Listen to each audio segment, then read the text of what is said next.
अपने जन्मदिन के मौके पर कांग्रेस प्रदेश अध्यक्ष गोविंद सिंह डोटासरा ने जमकर शक्ति प्रदर्शन किया। दूर दूर से समर्थक उन्हें बधाई देने पहुंचे। नेता प्रतिपक्ष टीकाराम जूली भी मौके पर मौजूद रहे, लेकिन अपने जन्मदिन के मौके पर एक प्रेस कॉन्फ्रेंस के दरमियान गोविंद सिंह डोटासरा सत्ता पक्ष पर हमला करने से बिल्कुल भी नहीं चूके। देखिए रिपोर्ट।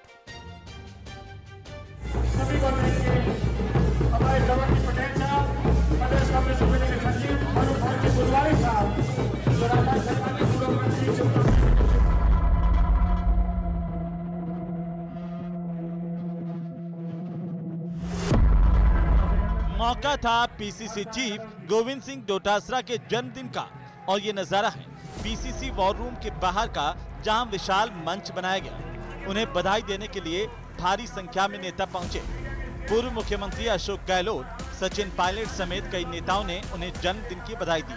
नेताओं ने भी उनका जोरदार स्वागत किया तो डोटासरा के चेहरे पर खुशी साफ झलक रही थी। वो सभी कार्यकर्ताओं के साथ एक के बाद एक फोटो क्लिक कराते नजर आए। कहा जा सकता है कि जन्मदिन के मौके पर गोविंद सिंह डोटासरा ने जमकर शक्ति प्रदर्शन किया। हालांकि इस मौके पर भी वे बीजेपी पर हमला करने से नहीं चूके।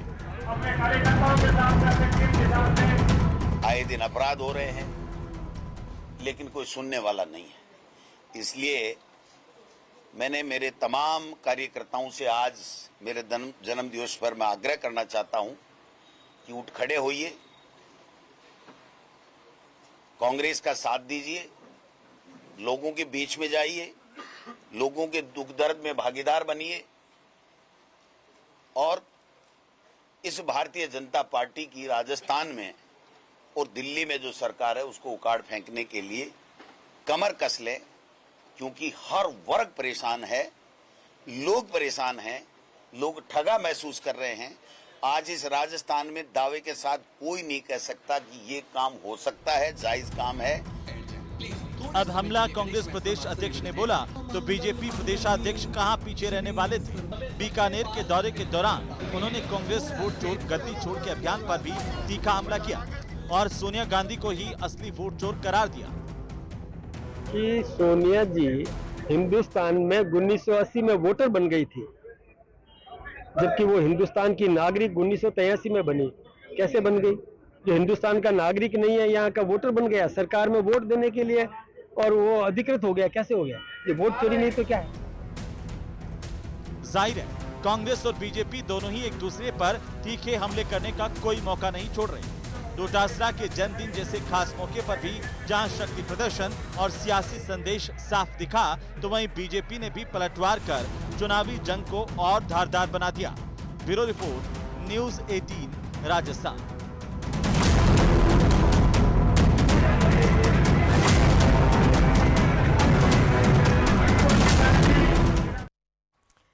तो चले खबरों में आगे बढ़ते हुए अब बात करते हैं नरेश मीणा की। दरअसल नरेश मीणा लगातार कुछ कर रहे हैं जिससे वो चर्चा में बने हुए रहते हैं। अब वो सवाई माधोपुर के डुंगरी गांव में बनने वाले बांध के विरोध में आ गए हैं। चुनौती दे रहे हैं कि किसी भी सूरत में बांध को बनने नहीं दिया जाएगा।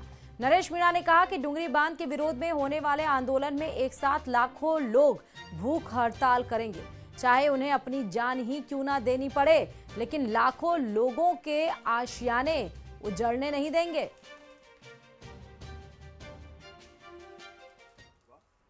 कौन लोग इस आंदोलन को लीड में जाऊंगा तो मेरे प्रति भरोसा है कि नहीं है, विश्वास है कि नहीं है।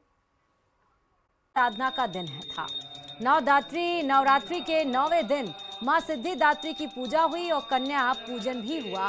मान्यता है कि आज मां दुर्गा के 9वें रूप की पूजा करने से हर तरह के दुख और दर्द से निजात मिलती है और सुख समृद्धि की प्राप्ति होती है। आज कन्या पूजन और हवन का विशेष महत्व होता है। आज की खास पूजा को लेकर भक्तों में काफी उत्साह देखने को मिलता है।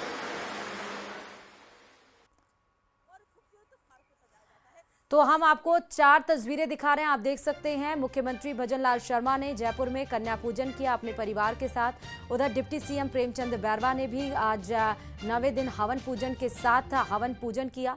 वहां वासुदेव देवनानी ने भी आपको देखिए विधानसभा अध्यक्ष ने भी यहां पर कन्या पूजन किया और उनके आशीर्वाद लिए। कन्याओं के जो मां दुर्गा के रूप में आज कन्या खाने गई थी। वहीं डिप्टी सीएम दिया कुमारी ने भी हवन पूजन किया।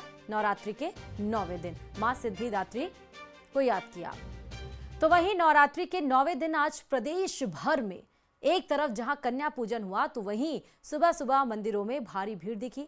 माता रानी के दर्शन के लिए श्रद्धालु लाइनों में लगे रहे। इस मौके पर सभी अपनी मनोकामना मांगते हुए नजर आए। शारदीय नवरात्रि के आखिरी दिन मां सिद्धिदात्री की पूजा अर्चना करते हुए कन्याओं की पूजा पाठ की गई और उन्हें खाना खिलाकर उनका आशीर्वाद लिया गया। शारदीय नवरात्रि के 9 दिनों के दौरान मां भगवती के सभी स्वरूपों की पूजा अर्चना की गई और माता रानी के दरबार में खास रौनक देखने को मिली। वहीं नवमी के अवसर पर कन्या पूजन के बाद विशेष भंडारे का भी आयोजन किया गया। इस मौके पर श्रद्धा भाव से भंडारे का प्रसाद ग्रहण किया। मामले में एनसीडीसी भी जांच में शामिल हो गया है। अब तक की जांच में बड़ा खुलासा हुआ, जिसके मुताबिक जिस कंपनी ने ये सिरप उससे पहले भी कई बार डिबार किया जा चुका है। लेकिन दर्दनाक पहलू ये है कि दवाई के पीने से कई बच्चों की मौत का दावा किया जा रहा है। देखिए रिपोर्ट।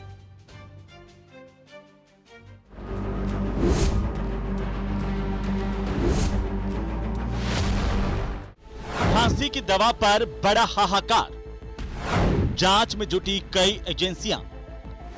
बच्चों की मौत से उठे बड़े सवाल। डेक्स्टोमेथॉर्फन हाइड्रोब्रोमाइड सिरप का कहर के बीच जांच का दायरा बढ़ रहा है। कफ सिरप केस में चिकित्सा विभाग ने 3 सदस्यीय कमेटी बना दी है। अब सिरप की जांच के मामले में एनसीडीसी भी शामिल हो गया है, जिसकी टीम ने सिरप के सैंपल इकट्ठा किए हैं। इन सैंपल्स की जांच राज्य औषधि प्राधिकरण करवाएगा और रिपोर्ट वहीं सौंपी जाएगी। संक्रमण फैलने की आशंका को लेकर भी जांच जारी है। वहीं इस पूरे मामले में दवाई बनाने वाली कंपनी केसेंस फार्मा पर भी सवाल उठ रहे हैं। जांच में सामने आया कि ये कंपनी पहले भी कई बार डिबार हो चुकी है। 2023 में टेंडर की शर्तों के उल्लंघन पर डिबार हुई। फरवरी 2025 में क्वालिटी फेल होने पर डिबार की गई और अब अगले साल 13 फरवरी तक डिबार ही रहेगी। भरतपुर में कफ सिरप पीने से एक बच्चे की मौत और 2 बच्चों के बेहोश होने का मामला सामने आया है। परिजनों का आरोप है कि गांव के उप स्वास्थ्य केंद्र पर एएनएम ने ये सिरप दी थी। हालांकि परिवार ने घटना की शिकायत नहीं की। परिवार का दावा है कि दवाई पीने के बाद 2 बच्चों ने उल्टी की, लेकिन वो होश में आ गए। वहीं 2 साल के सम्राट को होश नहीं आया, जिसे जयपुर रेफर किया गया, लेकिन 5 दिन बाद उसकी मौत हो गई। मैंने बोली कि सिरप भी खराब नहीं हुआ, कि रेट वेट नहीं लेकर रही हुआ जिनकी ईवान रेट देखी कि मम्मी ना लेकर रही, ऐसे बोली जी। तो मैंने ठीक है तो ना लेकर रही, तूने कहा जाना तो मैं ठीक है, तो वह रेट तो सही बोल रही हो। मैं जब यहाँ ने कहा वो सिरप दे, मैं बकरीन पे चली गई तो यहाँ सिरप दे दे। तो मैं आई तो जो तक तो अलग गया हल पर मिले मुँह तो दोनों एक वैसे लुटा रहा के गोदी में रहा के बेड पे सो रहो, यानी कि सो गो दूध पिला के यानी सुबह दियो। तो गैर वो से वो सही ना करो दवाई के पीछे। भरतपुर में इससे पहले इस दवाई के सेवन से पीएचसी प्रभारी चिकित्सक ताराचंद योगी बीमार हो गए थे। अस्पताल की 108 एम्बुलेंस के पायलट राजेंद्र की तबीयत भी डेक्स्टोमेथॉर्फन हाइड्रोब्रोमाइड पीने से बिगड़ गई थी। इसके अलावा गगन नाम के बच्चे की तबीयत भी सिरप पीने से खराब हुई थी। ये सिरप जो है डेक्स्ट्रोमेथोफॉन ये उनको दी गई थी और इस सिरप के पीने के बाद बेहोशी की स्थिति हुई और उसके बाद जो बच्चा सम्राट जिसकी मौत हो गई है उसको जनाना अस्पताल ले जाया गया, वहां से उसे जयपुर रेफर कर दिया गया और 22 सितंबर को उसकी मौत हो जाती है।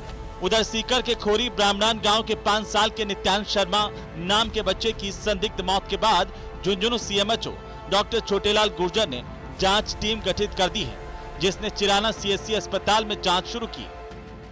यहाँ पे झुंझुनू जिले में इस चिराना सीएससी में 2 महीने से बच्चे को नहीं दिया गया है और दिखाया गया है और बच्चे को बीमार होने के कारण से 1-2 महीने पुरानी सिरप है, पहले घर पे रखी हुई सिरप थी, वो सिरप उनके द्वारा देगी।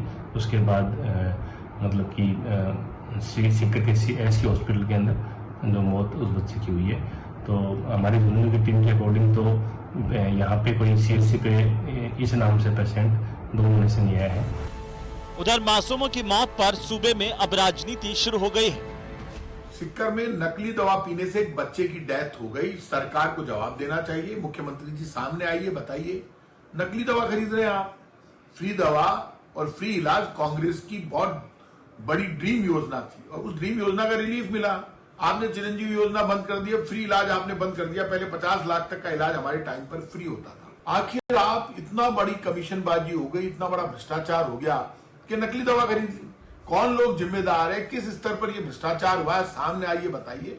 पूरी सरकार की जिम्मेदारी है, सरकार जवाब नहीं देती है तो इससे बड़ा पाप नहीं हो सकता। तो इन सब चीजों की जो है इसमें सब इन्वेस्टिगेशन जारी है। इन्वेस्टिगेशन की जो भी रिपोर्ट आएगी, अगर कोई भी जिसने गलत काम किया है, अगर किसी का कोई भी ऐसा क्राइम है जो सामने दिख रहा है या साबित होता है, तो निश्चित रूप से हमारी सरकार तो पहले भी कार्रवाई करती आई है और बहुत ही सख्त कार्रवाई होगी।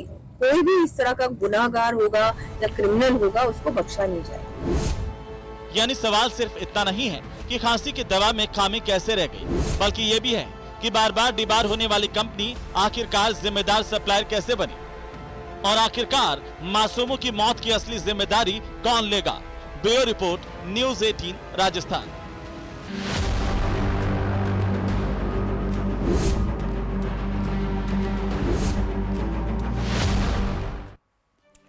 और चलिए अब बात बड़ी खबर की। डूंगरपुर से ये बड़ी खबर है, जहां पुलिस हिरासत में बीमार युवक की मौत का मामला सामने आया है। 3 दिन से कलेक्ट्रेट पर आदिवासी समाज का जो पड़ाव चल रहा था वो खत्म हो गया। प्रशासन से मांगों पर सहमति बनने के बाद ये पड़ाव खत्म हुआ है। आर्थिक सहायता, परिवार के एक सदस्य को संविदा पर नौकरी सहित अन्य मांगों पर सहमति बनी है। सहमति बनने के बाद उदयपुर में मेडिकल बोर्ड से पोस्टमार्टम हुआ। कल कलारिया गांव में दिलीप आहारी का अंतिम संस्कार होगा। दोवड़ा थाने का ये पूरा मामला था।